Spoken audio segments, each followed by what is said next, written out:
তো ওই রাতে আমি একটা পোস্ট দিয়েছিলাম মেবি যে রাত কোনো সকাল পোহায় না, আমার যুদ্ধে যেতে হবে।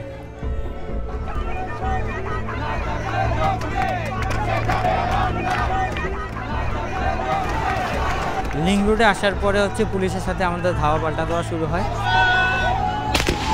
ব্র্যাক ইউনিভার্সিটির ভিতরে পুলিশরা গুলি করতেছে, টিয়ার শেল ছুড়তেছে এবং আমরা নতুন বাজার থেকে ব্র্যাকের দিকে মুভ করা শুরু করি।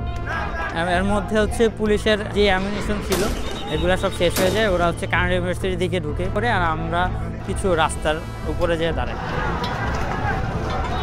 যে জায়গায় দাঁড়িয়ে আছে আমি এখন, ঠিক এই জায়গায় হচ্ছে আমার গুলিটা লাগে এবং গুলিটা আসে হচ্ছে আমার এই কানাডিয়ান ইউনিভার্সিটির ভিতরে থেকে।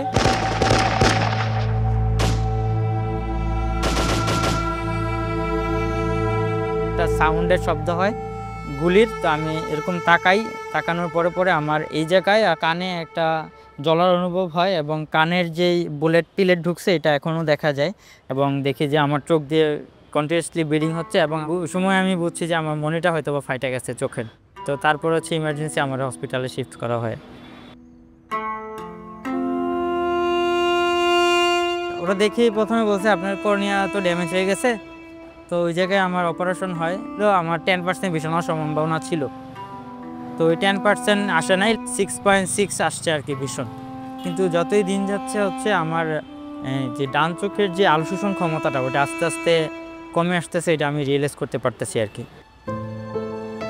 আর বাম চোখটা হচ্ছে আমি প্রপারলি হচ্ছে এখন যদি আপনাকে বলি, দেখুন এই জায়গায় আপনি আছেন কিনা আমি বুঝি না, কিন্তু এই আশেপাশে কিছু নাই, শুধু আমার এই অংশটা দিই, এই অংশটা যদি এই জায়গায় আমি যে এই আঙ্গুলটা আমি দেখি, যে এমন আঙ্গুলটা আমি লাড়াচ্ছি এটা দেখি, কিন্তু এই জায়গায় উঠলে আমি আর দেখি না। মানে জাস্ট অবয়বটা বোঝা যায়, কোনো ক্লিয়ার ভিশন নাই, এর বাইরে দূরে আমি কাউকে দেখি না।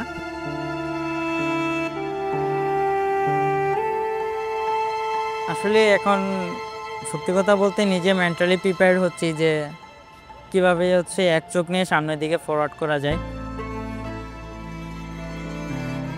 যে আমার বিজি শিডিউলটা ওটা আমি খুব এনজয় করতাম। আমি 9 ঘন্টা ডিউটি করতাম, মাঝখান দিয়ে গ্যাপ হলে ক্লাসে যাইতাম ঢাকা কলেজে, প্লাস পাশাপাশি আমি খেলাধুলাটা খুব পছন্দ করি। ওই শিডিউলটা এখন আমি খুব মিস করি আর কি লাইফ থেকে। মোটামুটি স্টুডেন্টের অবস্থা একটা হেলদি স্যালারি পাইতাম, তো ওইটা দিয়ে আমি মাঝে মাঝে ফ্যামিলিরও মোটামুটি সাপোর্ট দিতাম ঈদ আসলে।